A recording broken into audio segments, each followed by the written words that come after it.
Okay, here's the story. Chapter 1 Recap. Another life, welcome. You find yourself in an unknown place, unsure of what these lands may hold. You decide it's best to grow your settlement, hurry and construct your first building, assign workers, and gather resources. This is basically the tutorial initially.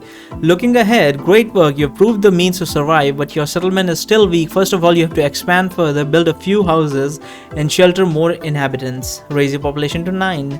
Our home. Now living in a small village, your people are grateful to you to be here. It's not too bad here after all. The only thing we are lacking is a purpose. You understand that and devise a brilliant course of action. Let's construct a monument to rally our spirits together and to mark this land as a new home. Build a monument. Monuments are used to add more queues when you're building buildings, which is great. Kobolds.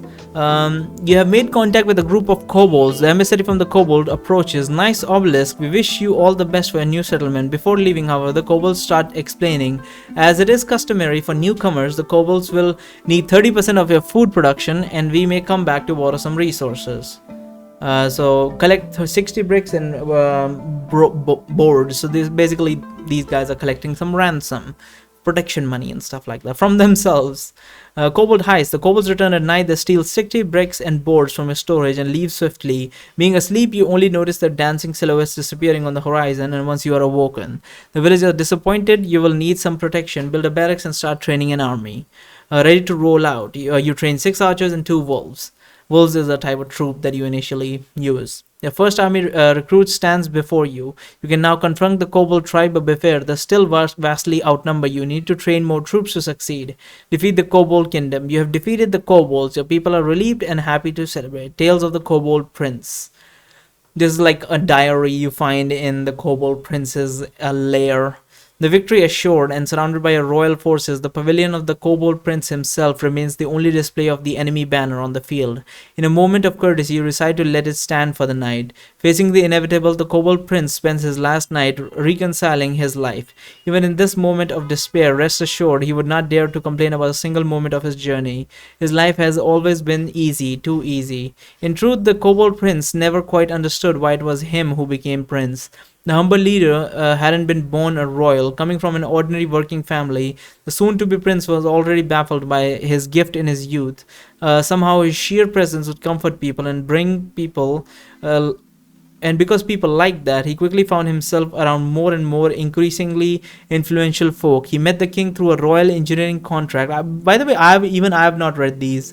He met the king through a royal engineering contract. Although he was neither an engineer nor did he consider himself a leader, his willingness to take part in wherever his surroundings would take him granted him a spot in the project. It didn't take long until the king himself developed a particular preference in our soon-to-be prince, and maybe for the first time ever, his gift did not surprise him anymore. Events evolved quickly from here. After being invited to a handful of royal festivities, his friendly attendance made him a close trustee among many members of the house. Then, after what is only known as the Black Winter in Kobold lore, our prince emerged as that, the Kobold Prince of the Kobold Kingdom, appointed in grand faith by the late Kobold King himself. That was 6 years ago. Ever since this prince of no royal blood has ruled over a kingless kingdom until dawn. Interesting. Very much fun. Elder shamans. Your people are still celebrating when you notice some strange folk surveilling your village. The scouts approach the wild-looking warriors. Too soon.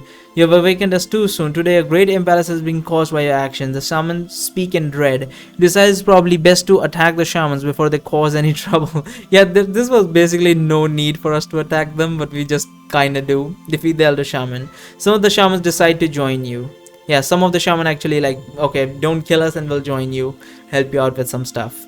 At last remains a group of most powerful elder shamans. You decide to capture them for questioning. Despite the defeat, the shamans seem eager to cooperate. This moment, it is of tremendous importance, the shaman explained. Your coming, be it an enemy, has been responsible for the awakening of the shaman from an everlasting slumber of non-existence. Aeons before, the shamanistic order strived to live in the balance with itself and its surrounding, with great consideration to all things being animate and non-animate. The shamans have been able to achieve a perfect balance within the very forces of nature itself. It was this balance, the perfect order, that ultimately shaped into a trap, even the wisest shaman had not been able to foresee. At this moment, the last unevenness, the final crease in the fabric of space was eliminated. The world froze into stasis within the equilibrium. Everything had become predestined, and the time itself became meaningless. The timeline has been solved, and by reaching eternal harmony, the universe lost its purpose for its existence. Until now, when your spear of chaos sparked it back into presence, the shamans are grateful to be able to experience this event today, yet they know well the happenings are not of coincidence.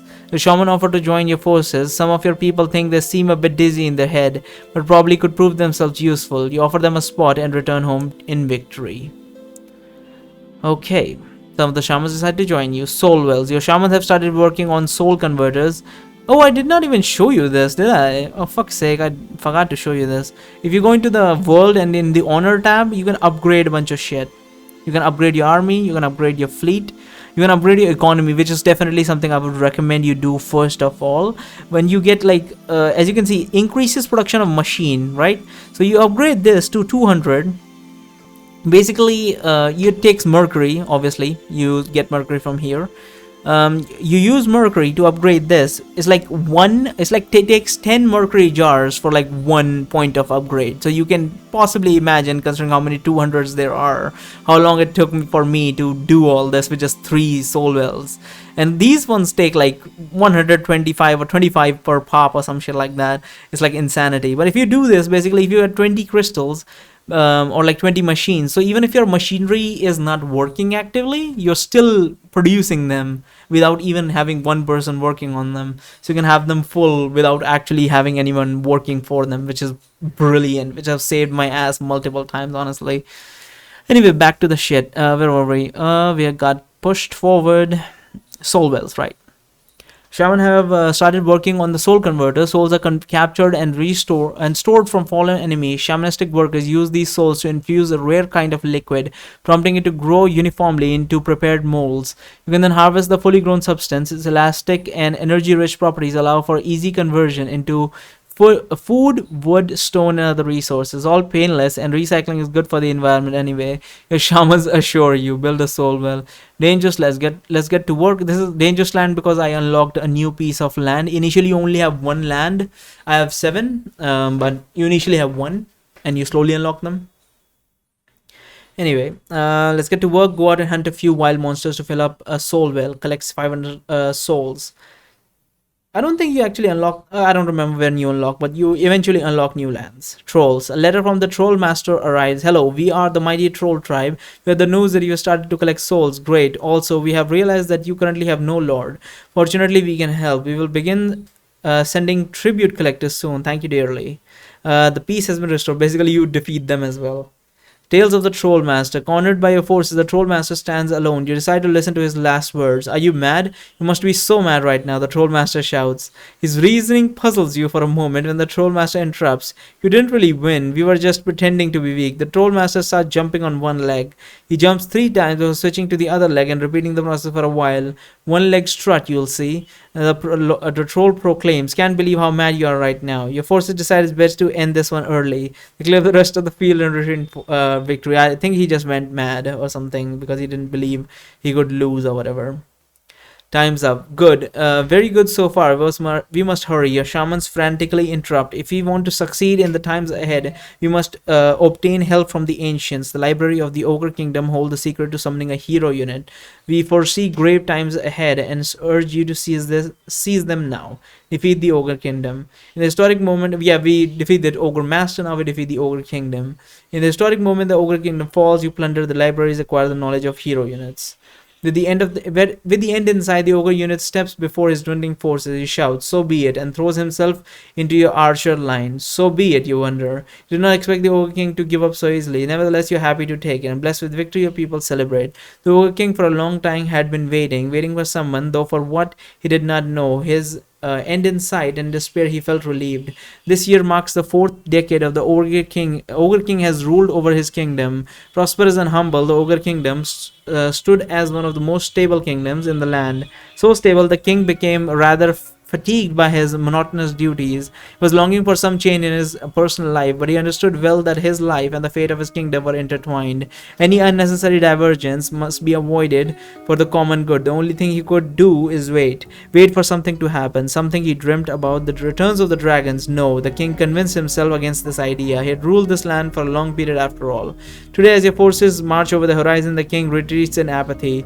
Having his forbidden wish fulfilled, he is left paralyzed by the guilt of drawing enjoyment from watching the downfall of his kingdom. His conflicted mind can't find the resolution. The kings come to the conclusion, so be it. Oh wow, that is amazing. He was so tired of his monotony of this like peaceful existence of doing the same shit over and over again. He wanted something different, and finally when his stable kingdom that was not attacking anyone is attacked unprompted, as far as I know, because the shaman told us we are not the good guy in the story. Destroyed them, he found some sort of peace, like something new is happening. But then he was like, that's kind of, I'm guilty because like my people are dying and I'm over here like finally something new. And so he's like, so be it. And he dies by an archer. The Marshland Pact. Dusk falls, the sound of war horns howl from the horizon. The great general of the Marshland Pact approaches. You will pay for your crimes against our allies. The betrayal of the Ogre Kingdom was the last straw. You have assembled our alliance of kobolds, trolls, and ogres to end this conquest of yours. We knew bad times are coming. It's good that we prepared, your shamans remind you. But didn't they tell you to invade the ogres, thereby causing this ourselves? You wonder. No time for this now. We have to handle enemies at the gates. See, honestly, we just had to defeat the ogre quartermaster or whatever it was, instead of going after the whole ogre kingdom. Jeez. Victory. You succeed in defending your home. As you defeat your remaining enemies, your people are happy to end the fighting. For now, all threats have vanished, allowing you to live in peace and harmony. Tales of the Marshland Pact. Closing in on victory, all that remains of the Marshland Pact is one troll battalion, handful of ogre wizards lacking support, as well as small, well-fortified but harmless group of kobold. Prepare your final assault when you notice a fight breaking out between trolls and ogres. Curious about the situation, you send your scouts to investigate. In the desperation, the remaining troll forces turn against the ogre wizards. Furiously, they blame their partners for the downfall, claiming that this is all caused by their failure to contribute an adequate amount of taxes over the years. Astonished, the wizards fight back as best they can. Without support, however, they don't stand a chance. Before falling, though, the wizards use their last energy to unleash a destructive void upon themselves. The void takes the trolls' weapons and what little was left of the supplies, even takes their clothes. All that is left now is a few naked trolls standing in an open field. Forces capture most of them. Others are trying to escape, but in the end get eaten by bears. Where the hell did bears come from? The fortified kobolds remain in their makeshift castle for 2 weeks, and grueling weather bestows upon your siege. The kobold offer a trade, ample supplies of candle wax to keep your troops warm in exchange for food rations. You accept it, and over time your siege turns more and more into a trading post. Interesting. Very interesting. That's the end of first chapter. Let's move on to the second chapter.